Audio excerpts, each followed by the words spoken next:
Welcome. I am Collins Trott, Child Development Faculty on the Wallace Community College, Dothan campus. In this episode, we are going to be learning about physical development of school-age children. Children between 6 and 12 years of age are in a period of development known as middle childhood, and in early childhood, we categorize them as school-age children. Many physical changes occur during this period because all the child's body systems are maturing. So join me, Miss Trott, as we learn all about physical development of school-aged children.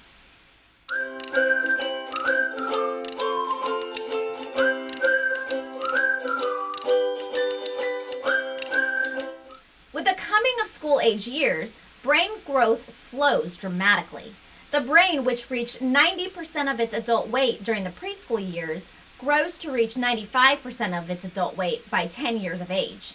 Instead of growing rapidly, the brain becomes more specialized.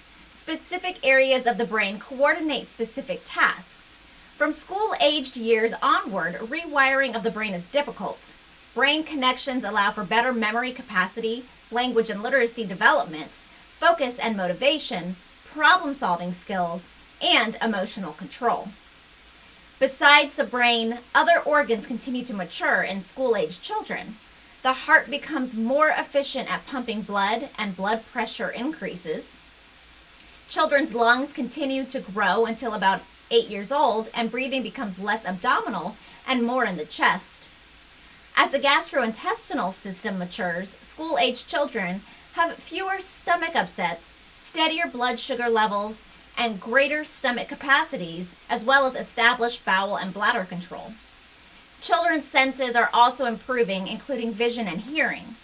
During later school-age years, children begin to enter puberty. Children continue to grow slowly and steadily during early school-age years. In late school-age years, some children begin a growth spurt. Height increases more steadily than weight. This is because, for the most part, genes determine height and environments influence weight. Because of factors such as nutrition, illness, and activity levels, and stress, that affects the weight.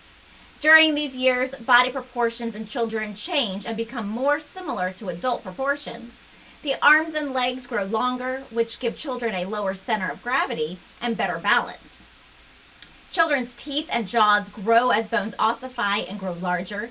School-age children lose their deciduous teeth and grow permanent teeth. Additional changes occur in fat and muscles.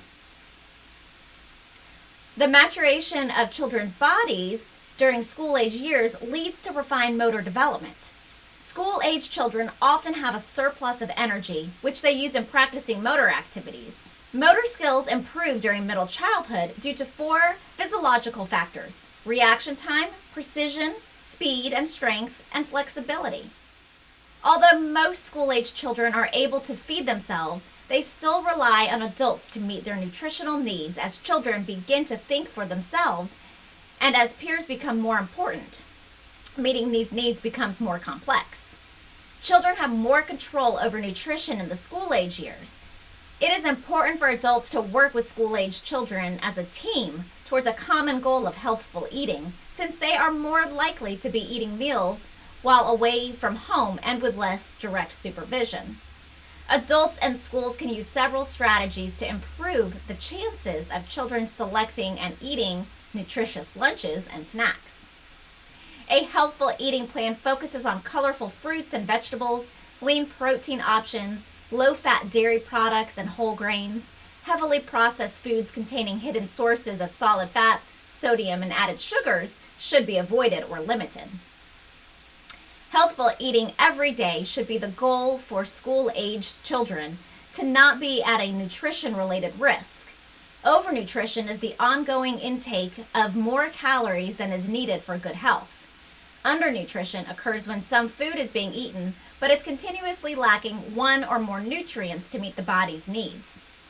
Malnutrition describes a diet that supplies an excess, shortage, or imbalance of calories or one or more nutrients. Malnutrition can encompass over and undernutrition, both of which pose serious health problems to school-aged children, including having children over or underweight. School-aged children are facing pressure from peers and the media to look good. This intense focus on appearance can contribute to the development of eating disorders. Children who exhibit warning signs for an eating disorder should be assessed by a physician. Treatments for these disorders often require a team of health professionals.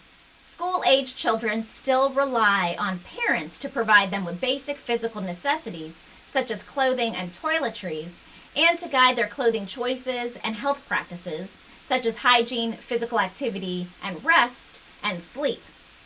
Although school-age children want more independence and do have less direct supervision, parents and other significant adults can shape children's choices and behaviors. They can have a positive, moderating effect that overcomes negative external forces, such as unacceptable marketing approaches and peer practices. Because children's understandings and attitudes develop rapidly at this time, middle childhood offers time for children to develop lifelong habits and health behaviors. During this interpretive stage of parenting, children need to see how seemingly innocuous issues can have harmful impact. Poor hygiene can damage the body and cause a loss of self-esteem due to peer comments. Inadequate rest and sleep deficiency affect learning and mood. Lack of regular physical activity endangers health and makes a person feel less physically confident. In addition, because school-age children will be spending the night with each other and going on outings with their peers, they will need to know how to meet their own needs, especially hygiene. Now let's review what we learned. School-age children's physical development continues slowly and steadily. Brain development slows as the brain focuses on specialization. Heart development lags behind the maturation of the other organs as the lungs, gastrointestinal systems, eyes, and hearing all improve to almost adult levels. Puberty changes begin, and some children complete this process during the school-aged years. School-age children's skeletal systems are maturing. Bones grow and harden, and body proportions become more adult-like. Permanent teeth erupt and change the look of the face. Children's gross motor skills become impressive due to improved reaction time, precision, speed, strength, and flexibility. Their fine motor skills become highly developed. During the school-age years, children have more to say about foods that they eat. At school, they may trade foods or not consume foods that are packed for them. Adults should take this opportunity to teach children healthful attitudes about eating. Adults should also pack children healthful lunches and provide healthful snacks for their children. School-age children are prone to some nutrition-related risks, including overweight, obesity, underweight, and eating disorders. School-age children still depend on adults to meet many of their physical needs. Children often want to choose their own clothes to fit in with their peers. However, adults still need to help children choose appropriate features and styles. Adults also need to encourage good health habits such as dental and body hygiene. School-age children should get plenty of physical activity and sleep. Sleep deprivation can have harmful effects on children's health and development. Thanks for joining me, Miss Trott, as we learn all about physical development of school-aged children. See you next time.